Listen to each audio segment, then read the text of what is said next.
I'm sure by now most of you have seen or heard of Acheron, one of the characters slated to appear in Honkai Star Rail 2.0. She appears all of 5 seconds, but I'm sure the fact she's purple and carries a giant katana is reason enough to summon for her. I mean, does she remind you of anyone? Anyways, ever since her appearance, most of us, me included, have had tons of questions.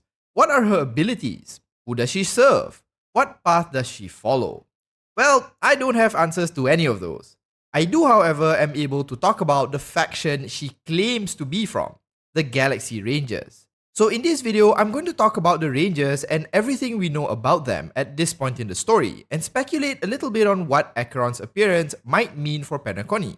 Before we get into that, if you want to see more Honkai Star Rail content, do consider subscribing to the channel.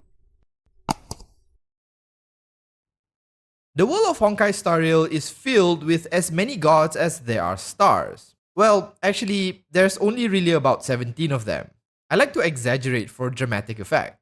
For each of these gods, or aeons, there are always followers that try to live up to their ideals. Some do it to gain favor with the gods and perhaps increase their own personal power, while others do so because they believe in the meaning behind the aeon and the path itself. The Galaxy Rangers are one of the latter.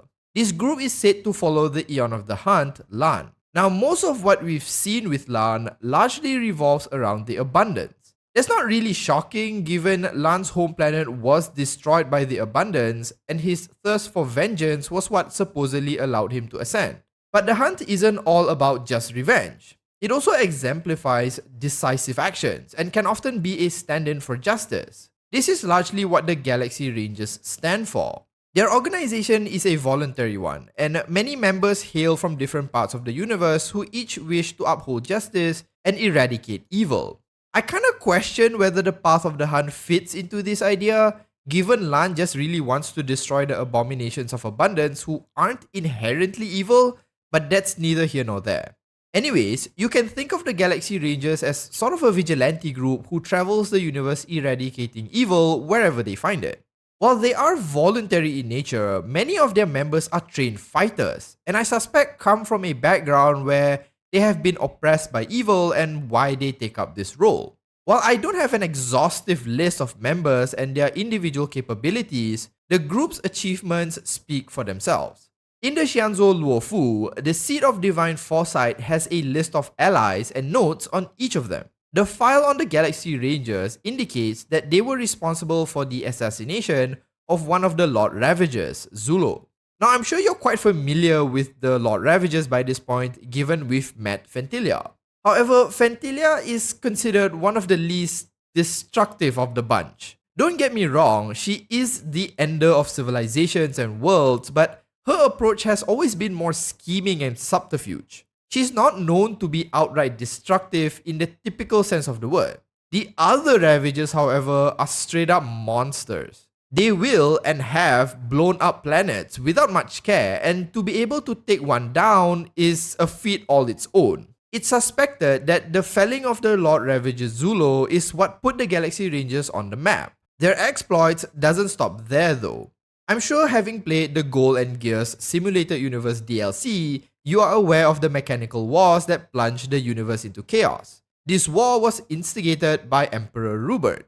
After his demise, however, he did have a successor who tried to continue his efforts, Gaius the Usurper. It was the Galaxy Rangers that stood against the successor of Emperor Rupert, likely with the help of Skrulum, and ultimately defeated him and his armies. So it goes without saying that the Galaxy Rangers have had quite a significant impact on the universe, despite being a largely voluntary group. So why then have we not heard much about them? They seem like they uphold justice and are a good faction overall. How come we haven't heard or even met any of them?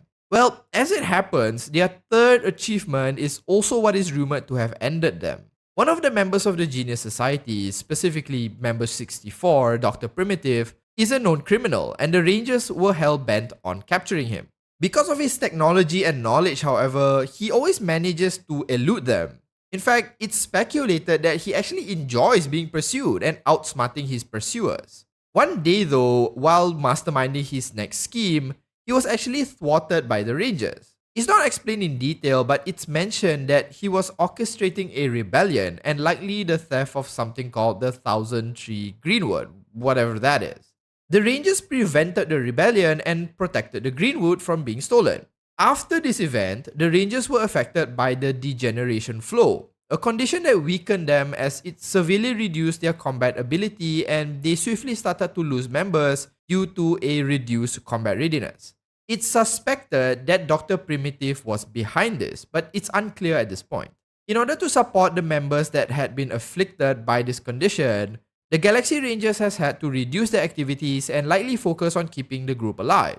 In the current setting, the group has largely fallen from grace, and though we don't know for sure, likely only have a few strong members left. The Xianzhou Luofu are currently looking to re-establish relations with their leader, La Mancha, but given this hasn't occurred, I suspect that the Rangers might be in hiding, perhaps rebuilding their strength. Now, I started this video speaking about Acheron, as in her reveal, she claims herself to be one of the Rangers. I don't know if she is truly one of their members, I have my apprehensions about that, but I will speculate on why I think she's arrived in Penacony under the assumption that she is indeed a Galaxy Ranger. Given the Rangers all stand for justice and the eradication of evil, I have no doubt in my mind that Acheron is likely here to snuff out some bad guys. I mean, just look at the guest list. You have the Stellaron Hunters, the Annihilation Gang, and even the Masked Fools. There is likely no shortage of bounties or targets here.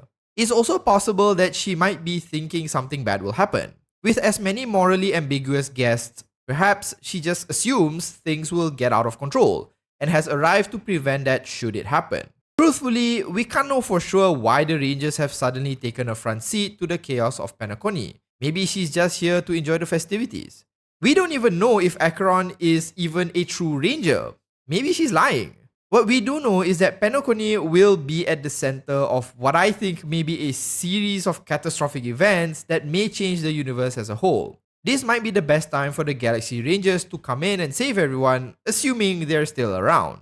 Let me know what you think in the comments. Will the entire force of the Galaxy Rangers make an appearance, or is Acheron lying about her affiliations? If you enjoyed watching the video, do consider liking and subscribing to the channel. Thanks so much for watching, and as usual, have a nice day.